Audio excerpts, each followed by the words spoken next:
विधानसभा चुनावों में इस बार होगी आप पर नजर, क्योंकि अगर पिछले दशक के सबसे कामयाब पॉलिटिकल स्टार्टअप के लिए कोई पुरस्कार होता तो वह निश्चय ही आम आदमी पार्टी को दिया जाता।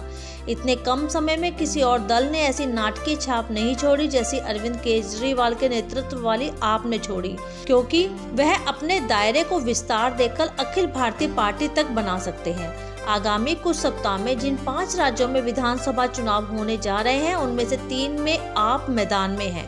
पंजाब में तो वह सरकार बनाने की दावेदार भी है, गोवा में वह किंग मेकर की भूमिका निभा रही है और उत्तराखंड में वह दूसरी पार्टियों का खेल बिगाड़ रही है। मजे की बात है, इन तीनों ही राज्यों के लिए आपने भिन्न रणनीतियां भी बनाई हैं। पंजाब में वह कांग्रेस अकाली गठजोड़ के विरुद्ध ग्रामीणों के आक्रोश को स्वर दे रही है। गोवा में वह खुद को एक आदर्शवादी मध्य वर्ग की पार्टी की तरह पेश कर रही है, तो वहीं उत्तराखंड में वह अपने दिल्ली वाले रूप में ही मौजूद है और प्रभावी स्थानीय प्रशासन के साथ शिक्षा स्वास्थ्य मॉडल को पेश कर रही है। आपकी यूएसपी है स्वयं को स्थापित पार्टियों के सामने एक विकल्प की तरह प्रस्तुत करते हुए मतदाताओं के वोट हासिल करना, जो बदलाव की राह तक जाते हैं। लेकिन इसके बावजूद एक नई आम आदमी पार्टी है। अब वह पहले जैसी वॉलंटियरों की पलटन कम और एक परंपरागत राजनीतिक दल अधिक बन रही है, जिसके निर्विवाद सुप्रीमो केजरीवाल है। पार्टी में अब व्यवहारिकता आ गई है, जो संसाधनों को जुटाने को नैतिकता से अधिक महत्व देती है। लेकिन सुप्रशासन में उसका रिकॉर्ड मिला जुला ही रहा है।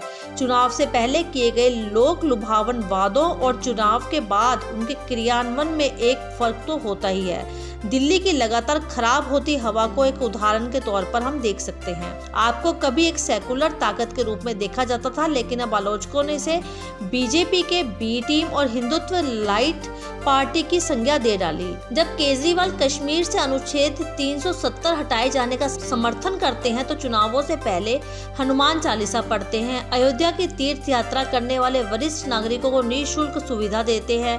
उन पर भले बहुसंख्यकों के हितों को पोषित करने का आरोप लगाया हो, लेकिन ऐन वक्त पर वह एक ऐसी चीज है जो इस बात को रेखांकित करती है कि आप अब एक परंपरागत पार्टी में तब्दील हो रही है, जिसकी एक नजर चुनावी मुनाफे पर है, जो भविष्य की संभावनाओं पर भी है।